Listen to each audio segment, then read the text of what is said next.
When I was a child, I was fascinated by telepathy in science fiction. In fact, I tried really hard to read other people's minds, to project my thoughts into other people's heads. And I came to the conclusion that maybe telepaths do walk the surface of the earth, but I wasn't one of them. Now I'm a physicist, and I realized that with all the electromagnetic probes that we have of the human brain, we can actually see thoughts ricocheting across the brain itself. We can see the thinking, living brain as it thinks, and we can create computer simulations of this to understand what people are thinking. So at the present time, telepathy exists. For example, look at my colleague Stephen Hawking. He's lost control of his fingers now, so he cannot communicate even with the laptop computer.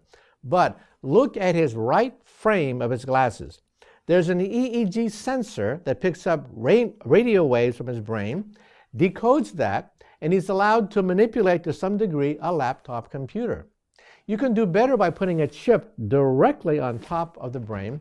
People who are totally paralyzed, who are vegetables, and they're trapped in this shell of a lifeless body, these people can now play video games, they can read email, write email, do crossword puzzles, they can operate their wheelchair, they can control household appliances, they can control mechanical arms. Next, they will control mechanical legs and exoskeletons. In fact, one of the people that pioneers this technology for the next World Soccer Cup wants to have a paralyzed person put on an exoskeleton and initiate the soccer games. That's a goal for one of the scientists that I've interviewed for my book. And so we're way past simply understanding the way in which the brain radiates radio. We're at the point now where we can actually interface the human brain with a computer and eventually with an exoskeleton by which they can become Iron Man. And so Iron Man is not simply a question of science fiction, it's something that we can actually visualize in the laboratory. In addition to putting a chip on top of the brain, you can actually put sensors directly into the brain itself that are like hair, like thin fibers. There's a certain class of people with depression that have been resistant to drugs, pharmacology, psychiatry, counseling. They are chronically depressed. It turns out that when you put them in a brain scan, you find out that yes, indeed, there's a certain part of the brain that seems to be associated with this depression. By putting in probes, you can dampen the electrical activity of this, and all of a sudden, they're cured. On one hand, you see somebody who's chronically depressed, wants to commit suicide, has been plagued by this, and afterwards, they're just cured. It's remarkable. But this is just another of the ways that we can access the human mind. Another way is through probes in an operation on epileptics. Epileptics have many seizures. Many of them are life-threatening. It's possible to remove part of the cranium. These people are fully awake during this process because the skull has no sense organs to sense pain. You put a bunch of electrodes directly on the brain itself. These people can type. These people can type very quickly simply by thinking about it. They think about a certain letter, a computer recognizes the pattern, and a computer will type in this way. Yet another way of probing into the brain itself is with an MRI scan.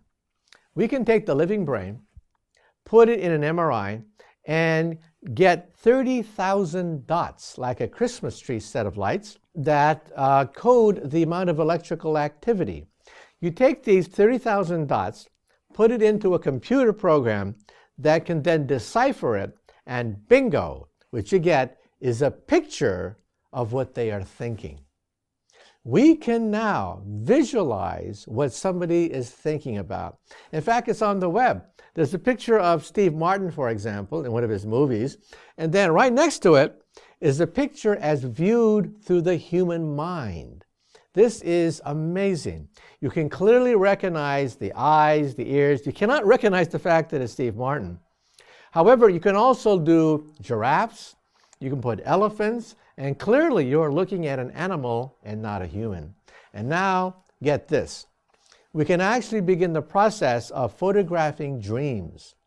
This was considered pure science fiction. Look at the movie with Leonardo DiCaprio called Inception.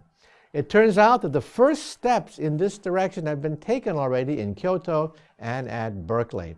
What you do is you put the patient in an MRI scanner and he falls asleep.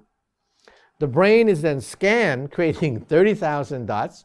A computer analyzes the 30,000 dots of a sleeping brain and reconstructs the image of what he's dreaming about. Now, I've seen these pictures. They're pretty crude. You see a picture of a human, and obviously he's thinking about and dreaming about a human. But one day, we may be able to refine this technique so that when you wake up in the morning and you hit the play button of a computer, you see the dream that you had last night.